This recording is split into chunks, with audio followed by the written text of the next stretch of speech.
Hotline League is brought to you by Omen by HP. All right, so was that the one? Oh, did we give up on Brodin for now? No, there's Brodin. Brodin. Hello? Brodin, where are you calling from? Do you hear me now? Yes.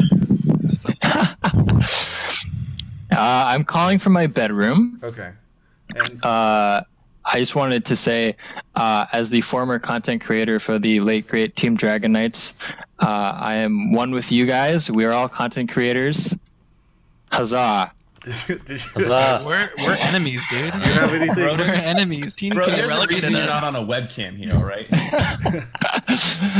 Brodin, do you have any questions for these team content creators? Brodin, for those that don't know, could be a team content creator if he wanted to. Instead, he works with me.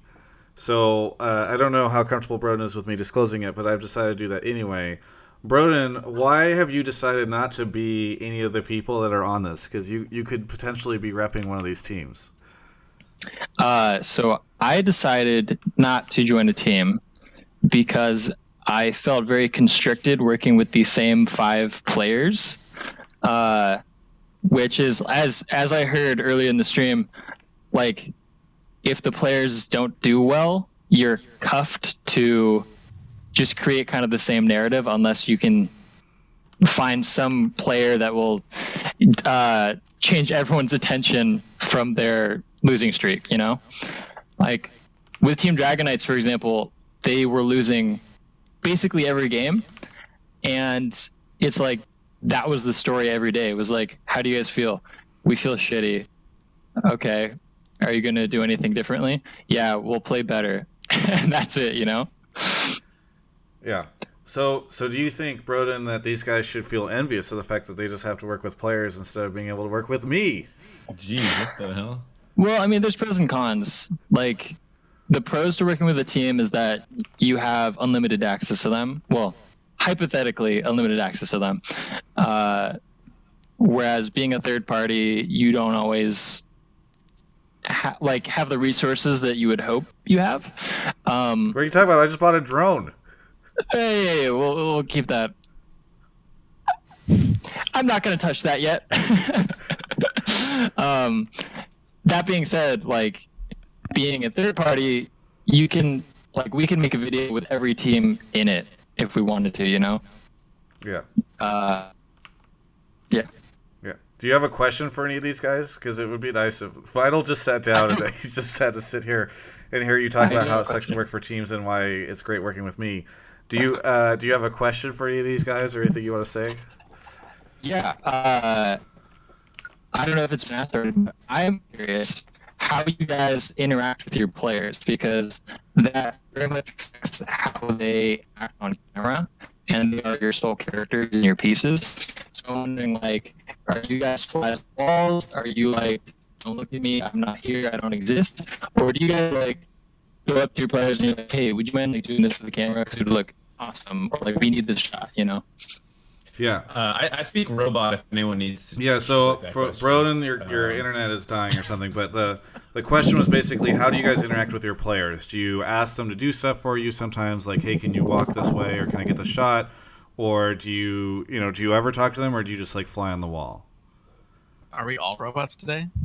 Yeah, just Brodin. No, Brodin is specifically a robot. You're kind of a robot too. Yeah, you're kind of both robots. Whoa! Everyone's a robot for me. I heard Travis just fine. Yeah, whatever. Am Anyway, I he back was to being a robot? no one else is a robot besides Brodin. Please, somebody answer the question. Vital. Okay. Vital, how do you... Vital, I'm going to Vital. throw it to Vital first because there's a hilarious story here. Vital started shooting for Team Liquid, and Peter likes to walk up and interact with Damien all the time. I get the feeling at Cloud9, no one ever did that because Damien, whenever he went and hung out with me and Peter when we got lunch, was like, Vital keeps asking why you're walking up on him. and Peter now thinks he can't talk to Vital at all. So, Oh no, because I'm like really sarcastic with Peter because Peter is sarcastic, you know. So like I'm doing like this super meta sarcasm where he just takes everything seriously and it gets butt hurt. Okay. But it's working. Yeah, so but Vital, how much do you interact when you're shooting with the guys and all that stuff? I don't know. Like I think it's just random. Like I don't try to interact with anybody. I kind of just mind my own business, you know. But I feel like every now and then I'll kind of like find out that oh, like Double If like Street Fighter, you know, I'm like, oh, I'm a Street Fighter fan, you know, so I kind of just bring it up, you know, when it's appropriate to, you know. That's it. I don't really just mind my own business. I don't try to like get all in their face, you know, have that space. Yeah. Max, how what's it like for you working with the TSM guys? For me, I'm lucky, I guess, because our team goes to like almost all of the events that you could possibly go to, except for like that one MSI and some IMs we didn't decide to go to. But and anything so that takes place after group stage at Worlds. True. Yes. And then, you know, so I've just been able to hang out with them, you know, when we're not filming anything, and you know, I'd like to say that I've gotten close enough to most of the guys that I'd probably invite them, you know, to my wedding if I ever got married. Like, that's how deep it goes, I guess. Like, we just talk a lot. And yeah, they're all pretty pleasant. Never had a bad experience with any of the players. Even when, like, stuff is really bad, like, we'll just talk about non-league stuff. And yeah, they're all pretty friendly. Yeah.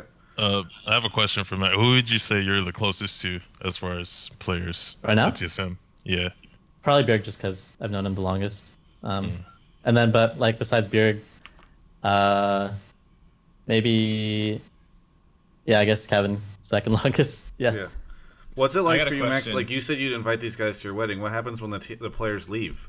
Like, are they off the wedding invite list, or how does that work? When they're what?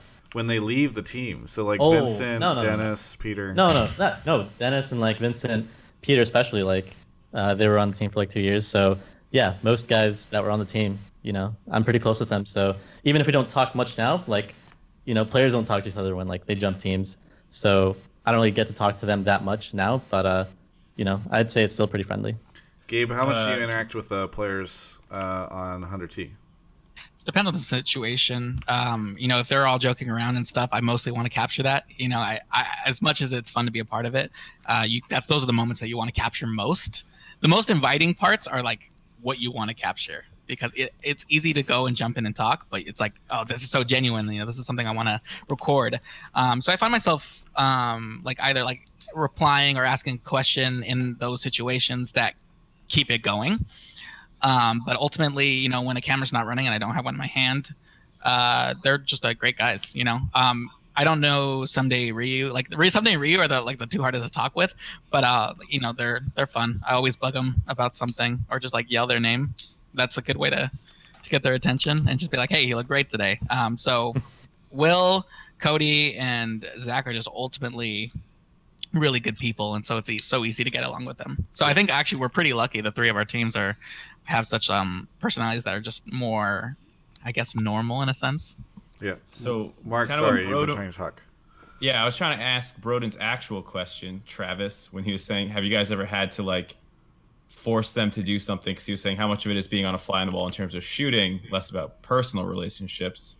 So have you guys ever had to like really fake something? Like just like you guys really need to like set up a situation, make them say some shit, maybe some sponsor stuff that was just like horrible. Is there any like memory you have about that stuff? Yeah, I remember I had to do like a HTC video with Sneaky of him just saying same like 30 times in a row. Like he had to make like certain expressions while saying same, so he had to go like, same. You know, it was just like so hard to capture it, dude. It's just like the simplest thing, just saying one word. It was rough. No, luckily on Liquid and on 100 Thieves now, I've never really had to force them to say anything. It's all just pretty genuine. If I like didn't have the camera on in time, I'll just ask them to like what did you say? Like, but not in like a weird like say that again. This needs to be recorded. Yeah. And if I miss it, then I miss it, and it just kind of goes out the window. You kind of just adapt to it. You don't really make the players do anything that they're not really normal doing, unless it's like a deliverable and then everyone needs to like, you know, get pied to the face or something weird. Like then no, the documentary series is pretty much always what happens, and it's nothing's really forced. One of the things I'm actually kind of curious. So, well, Brodin's on the call, but I'm afraid of when he's going to start talking again. But one of the things that it sounds like he's okay. But Brodin and I often talk to Brodin about where I say that this is like a new realization, and I think I've talked to Gabe a little bit about it, where I feel like with the content that I'm producing and that Brodin and I are producing, that we can cheat. Because you guys are kind of limited to just sort of following and filming the players and what they're doing, right? You can't be like, hey, I want to shoot this awesome intro sequence of you guys getting ready to go to LCS, so let's hang out for 2 hours before LCS starts, and then, you know, make sure that the shots are all right, and, like, make sure that we get you, like, do this take where you roll over and see a body pillow 4 times or whatever. And you guys are kind of limited to sort of just filming what they're doing. So is that what do you guys think? Like, is that frustrating to you? Do you wish that you could get the guys to do more stuff and sort of do that? Is there a point in time where you're just like, oh man, like it just sucks that like the only thing I can ever capture is what these guys are doing? Or do you figure out ways to make it work? Go ahead, Mike. Sorry. Oh yeah, I think we have decent enough access to them already to, and just time after scrims to like make them do stuff like for sponsor stuff or other things for Legends if I need it. Like a shot of Bjergsen just standing in a garage so I can make him look like Syndra with balls floating around him. It's just, I guess I get what you mean. Like we only have what they're doing to film, but don't really need much beyond that, honestly. But like, I still wouldn't want to interrupt like their scrims and tell the coach like, hey, can we do one less scrim block so I can get this thing? Like, I would never do that. So yeah, or just be like, hey, can you guys argue just again that way? That was really good, but like I was out of focus on the shot, and so no, never. So that was good.